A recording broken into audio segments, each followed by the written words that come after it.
Morning और dear my students, जैसा कि हमने आपको बताया था कि बीएससी का भाषा एवं व्याकरण का हम थर्ड पार्ट बनाएंगे और आज हम पार्ट थर्ड बना आपके सामने लाए हैं। ये चैप्टर फर्स्ट है, English second, part third, class 8 भाषा एवं व्याकरण। हम लोगों ने अभी तक पढ़ा था, इनके बारे में आपको एक तरीके से बता देते हैं। अक्षर के बारे में, रिटन फॉर्म क्या होते हैं और शब्द वाक्य क्या होते हैं। अब भाषा की प्रकृति जानेंगे, नेचर ऑफ लैंग्वेज। भाषा बहते हुए जल के समान, भाषा बहते हुए जल के समान जिस प्रकार बहती हुई जलधारा या धरातल के अनुरूप अपनी प्रवाह के गति अपनाती है और अपना आंतरिक गुण अवगुण होते हैं। भाई अपने एक आंतरिक गुण अवगुण दोनों होते हैं, उसी प्रकार भाषा भी देश काल एवं परिस्थितियों के अनुरूप अपना विकास करती है। किसके अनुरूप? देश काल एवं परिस्थितियों के अनुरूप भाषा भी विकास करती है। भाषा के भी अपने आंतरिक गुण अवगुण होते हैं जिन्हें हम भाषा की प्रकृति भी कहते हैं, जिसे नेचर ऑफ लैंग्वेज भी कहा जाता है। जैसे अगर आज हम कुछ भी न जाएं, आज इंग्लिश ज़्यादा बोली जाती है, कॉमनली बोली जाती है, हो सकता है, लेकिन हो सकता है किसी देश में इंग्लिश कम, कुछ लैंग्वेज ज़्यादा बोली जाती है, तो वहाँ पे उसका विकास कम, वहाँ पे उसका दूसरे लैंग्वेज का विकास ज़्यादा है। ग्लोबल लैंग्वेज में, ग्लोबल टाइप लैंग्वेज देखें तो इंग्लिश एक ऐसी लैंग्वेज है जो अधिकतर हर जगह बोली जाती है, या अगर आपको एक तरीके से कहते हैं कॉमन लैंग्वेज इंग्लिश है। जैसे किसी भी इंसान को गुजराती नहीं आती है लेकिन इंग्लिश आती है, तो वो इंटरेक्ट कर सकता है, किसी से भी बातचीत कर सकता है।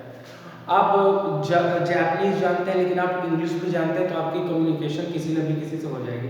तो वो अपनी भी, उसकी भी जो एक होती है ना कि विकास होता है, और उसका विकास हम लोगों पर डिपेंड होता है, क्योंकि भाषा का उपयोग इंसान ही करते हैं और ये चीज़ें। तो भाषा के भी अपने आंतरिक गुण और अवगुण दोनों होते हैं, जिन्हें हम भाषा की प्रकृति कहते हैं। भाषा को मनुष्य अपने पूर्वजों से सीखता है, मतलब पूर्वजों से। जैसे हम हैं, तो हमारी आने वाली जनरेशन, जब हम भी बड़े होंगे, तो जो छोटे छोटे बच्चे होते हैं अपने पेरेंट्स से, अपने बुआ से, अपने चाचा से, अपने चाची से, अपने उन रिलेटिव से सुन सुनकर सीखते हैं। जैसा कि आपको पहले प्रीवियस वीडियो में बताया कि, और जब हम सीखने की या लिखने की बारे में बात करते हैं तो हम लिख कर उसमें कोशिशें करते हैं, उसमें हमको लिखित रूप वाले में हमें सीखना पड़ता है, मौखिक वाले में नहीं करना पड़ता है। क्योंकि हम अगर हिंदुस्तान में हैं तो हम नॉर्मली हिंदी बोलने लगते हैं, अगर हम पाकिस्तान में हैं तो पाकिस्तान की जो लैंग्वेज उसमें बोल रहे हैं, हालांकि इसमें वहाँ भी हिंदी यूज़ लोग करते हैं, ऐसा नहीं है। अगर आप पंजाब में पैदा होंगे या पंजाब में आप कुछ साल रहेंगे, या सुनते सुनते, हम ये नहीं कहेंगे, हम सुनते सुनते ऑब्जर्व करते करते ही सीख जाते हैं। जैसे मैं जब छोटा सा बच्चा था और मुझे छोटा आ पहचानना नहीं आता था, लेकिन मैं हिंदी बोल रहा था, तो वो क्या होते हैं कि आप हिंदुस्तान में हैं और हिंदुस्तान में हिंदी, मतलब जहाँ पर आप पैदा हुए हैं, तो भारत में ही कई जगह ऐसी हैं कि हिंदी नहीं बोली जा रही, कुछ और भी लैंग्वेज बोली जा रही। तो कहने का मतलब जहाँ पर आप पैदा हुए हैं अगर वो लैंग्वेज बोली जा रही है, तो हम ये नहीं करेंगे कि आप पैदा होते हैं तो तुरंत सीख जाते हैं, 2 महीने, 4 महीने, 6 महीने, 10 महीने, 1 साल, 1.5 साल, 2 साल लगते हैं। धीरे धीरे आप सुनते उन वर्ड्सों, वो शब्द होते हैं जो शब्द जो होता है ना कि ग्रोसरी होती है, उसी तरीके से आगे पूरा का पूरा यहाँ पे बैठ जाता है, स्टोर हो जाता है और काम करता है कि कोई भी कुछ भी बोलता है। लेकिन अगर आप जो बोलते हैं उस दौरान वही वर्ड्स, वही शब्द अगर आपको लिखने के लिए कह दिया जाए तो आप नहीं लिख पाएंगे, क्योंकि आपको तो अभी छोटा बड़ा भी नहीं आता, मतलब इतनी वैल्यू होती है। भाषा का स्वरूप देखें, भाषा का स्वरूप जो स्ट्रक्चर ऑफ लैंग्वेज देखें, भाषा मुख्यतः 5 रूप में, 5 रूप समान आते हैं। कौन कौन से?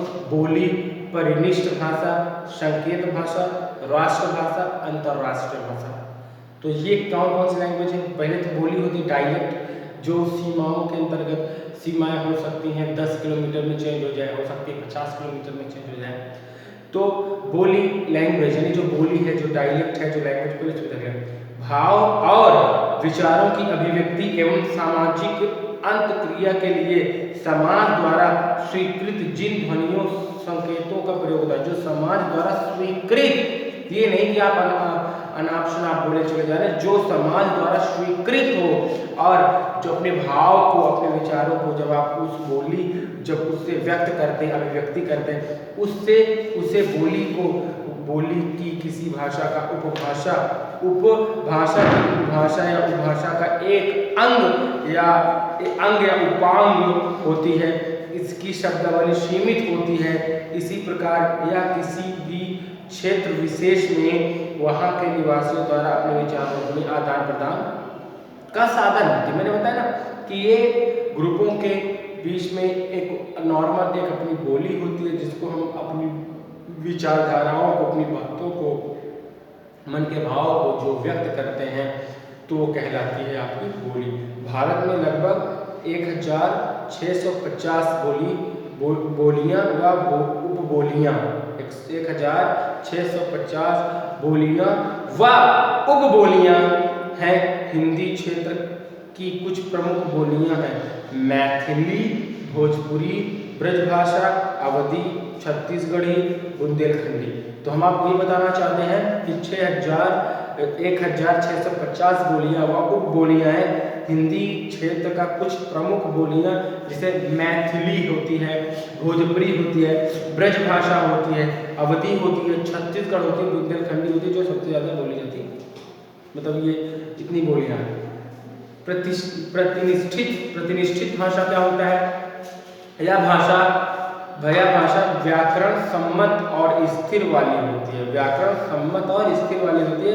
शिक्षा, साहित्य, प्रशासन, सांस्कृतिक क्रियाकलाप तथा सभी प्रकार के लेखन में इसका प्रयोग किया जाता है। इसका प्रयोग कहाँ प्रतिनिष्ठित भाषा कहाँ यूज होती है? शिक्षा साहित्य में होता है, प्रशासन में होता है, सांस्कृतिक क्रियाकलाप में होता है तथा सभी प्रकार के लेखन में इसका प्रयोग होता है। सभी प्रकार के लेखन में यानी लिखने की क्रिया में, प्रशासन के हम चले जाए, साहित्य एरिया में चले जाए, सांस्कृतिक क्रियाकलाप में इनका यूज होता है। प्रतिनिष्ठित भाषा का उपयोग होता है क्योंकि इनमें शब्द रचना, उच्चारण, वाक्य रचना, विराम चिन्ह आदि सुनिश्चित नियम होते हैं। इनमें कौन कौन से नियम होते हैं? इनका क्यों उपयोग किया जाता है? इनका उपयोग इसलिए किया जाता है क्योंकि इनका जो इनका शब्द रचना होता है, इनका उच्चारण जो होता है, इनका जो विराम चिन्ह होता है आदि सुनिश्चित नियम होते हैं। जिनका सुनिश्चित नियम होते हैं।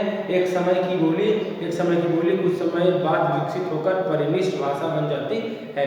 जैसे एक समय कुछ लोकल एरिया में बोली जाती है और वो जब ज़्यादा बोली जाती हैं या विकास कर लेती हैं तो एक समय में वो फिर कुछ दिन बाद वो भाषा बन जाती हैं, तो उन्हें हम भाषा भी कहने लगते हैं।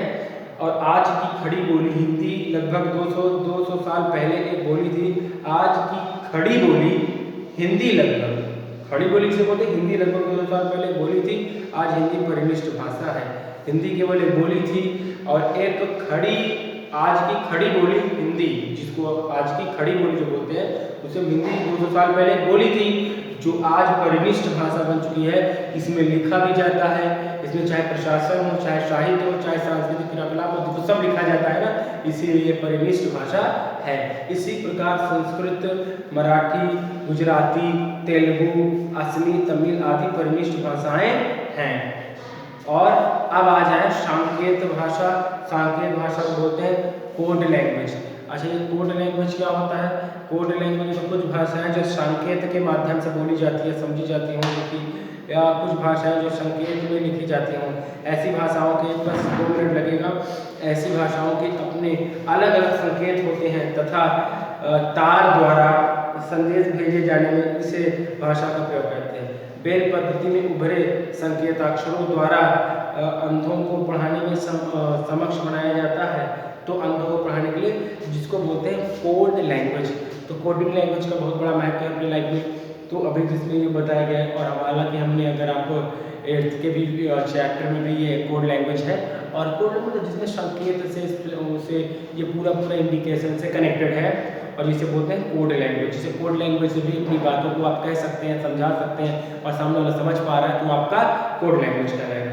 चौथा आ गई राष्ट्रभाषा, नेशनल लैंग्वेज। किसी देश की परिनिष्ठ भाषा जब वह बहुसंख्यक जनता द्वारा में कहने मतलब कोई परिनिष्ठ जो लैंग्वेज है जो बोली जा रही है, अब उससे व्यापक रूप में अगर बोली जा रही है, व्यापक रूप में, और द्वारा व्यवहार में ग्रहण कर ली गई, लोग व्यवहार में यूज कर रहे हैं, बहुत ज़्यादा यूज कर रहे हैं, तब वह उस देश की राष्ट्रभाषा बन जाती है। बहुत ज़्यादा तो कॉमनली यूज करने लगे।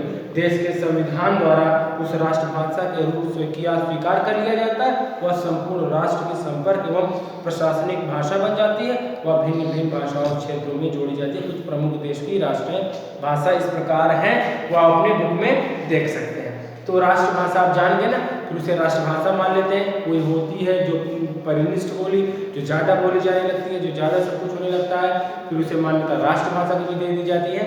मतलब वो भी विकास करती है, जब विकास करती है तभी उसे राष्ट्रभाषा घोषित कर दिया जाता है।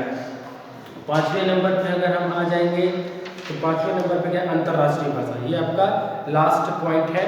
ये आपका इंटरनेशनल लैंग्वेज, जो भाषा एक से अधिक राष्ट्रों की जनभाषा अथवा राष्ट्रभाषा होती है, ये हम राष्ट्रभाषा कर लें। जनभाषा एक देश से अधिक, जैसे मैं यहाँ हिंदी बोलता हूँ और कोई और भी हिंदी बोलता हूँ कोई और देशों से, तो उसे अंतर्राष्ट्रीय भाषा कहते हैं। ऐसी भाषा अंतर्राष्ट्रीय सद्भावना एवं संस्कृति के विकास में सहायक होती है। जब ये भाषा और दूसरी जगह यूज होने लगती है तो ऐसी भाषा अंतर्राष्ट्रीय सद्भावना, गुडविल और के विकास में सहायक होती है। कुछ अंतर्राष्ट्रीय भाषाएं जैसे अंग्रेजी, फ्रेंच, चीनी, जर्मन, उर्दू, हिंदी, उर्दू है। तो ये आपका चैप्टर आज यहीं पे क्लोज होता है। और आपने सीखा है बोली क्या होती है, हमने आपको बोली के बारे में पढ़ाया, हमने आपको प्रतिनिष्ठित भाषा के बारे में बताया, हमने आपको संकेत भाषा के बारे में बताया, राष्ट्रभाषा के बारे में बताया और अंतर्राष्ट्रीय भाषा। नॉर्मल जो लोकल एरिया में कम सीमित सीमा में बोली जा रही है वो बहुत कम, और ग्रुप में जो कि आप अपनी विचारधाराएँ आप आदान प्रदान करते बोली कहलाती। प्रतिनिष्ठित भाषा जब यही बोली उनसे ऊपर उठ के आती है तो प्रतिनिष्ठित में आती है, तो और ज़्यादा लोग जब बोलने लगते हैं या कुछ और बोला जो शिक्षा के एरिया में यूज की जाए, जो भाषा प्रशासन में की जाए, सांस्कृतिक क्रिया के लाभ, वो प्रतिनिष्ठित कहलाती है। सांकेतिक भाषा जिसमें इंडिकेशन के थ्रू पढ़ाया जाए, समझाया जाए, लोगों को सिखाया जाए, वो आपका वो सांकेतिक भाषा। राष्ट्रभाषा क्या होती है, वही जो सांकेतिक राष्ट्रभाषा वही होती है जो परिनिष्ठ भाषा होती है। परिनिष्ठ भाषा होती है वो बहुसंख्यक रूप में जब ज़्यादा यूज होने लगती है तो उसे मान्यता राष्ट्रभाषा की दे दी जाती है और संविधान द्वारा उसे राष्ट्रभाषा के रूप में स्वीकार कर लिया जाता है। वह संपूर्ण राष्ट्र का संपर्क व प्रशासनिक भाषा बन जाती है। अब हम अंतर्राष्ट्रीय में जाए, जो भाषा एक से अधिक राष्ट्रों की जनभाषा अथवा राष्ट्रभाषा होती है उसे अंतर्राष्ट्रीय भाषा कहते हैं। ऐसी भाषा अंतर्राष्ट्रीय भाषा और सद्भावना एवं संस्कृति के विकास सहायक होती है। और कुछ भाषाएं हैं जो अंतर्राष्ट्रीय में बोली जाती हैं, अंग्रेजी, फ्रेंच, चीनी, जर्मन, उर्दू, ये। अब हम इसके नेक्स्ट वीडियोज़ को जो है हिंदी का महत्व और हिंदी का क्षेत्र और हिंदी का वर्तमान स्वरूप और लिपि, व्याकरण अभी हमने पढ़ा भी है 7th में, तो इन सबको हम नेक्स्ट वीडियो में कवर करेंगे। आई होप आपको ये वीडियोस पसंद भी आया होगा और आप जो भी चीज़ पढ़ाया गया है, जो भी चीज़ हम बोले हैं ओरली, ये भी एक भाषा है। इस भाषा को आप बेहतर तरीके से समझिए और बुक पढ़िए, ना समझ में तो व्हाट्सएप के थ्रू पूछिए। तब तक के लिए वीडियोज़ को देखिए और पढ़ाई अपनी जारी रखिए। Thank you so much.